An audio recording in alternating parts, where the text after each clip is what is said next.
Welcome back to Death Toll Racing.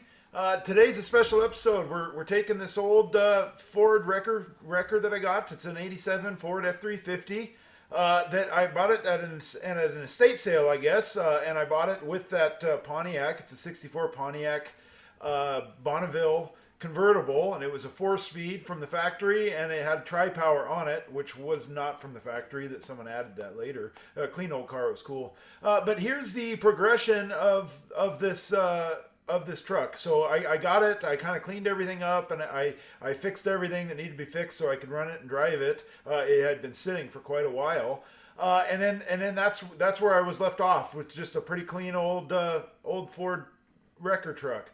Well, I wanted to do quite a bit more with it, so I decided to bring it down to Will and let him just go crazy with it. So we ended up just going nuts on this thing. It turned out super cool, so stay tuned and check out everything we did to it, and you'll really question what we're doing here for a little bit until you see the final results. But anyway, stay tuned and check it out.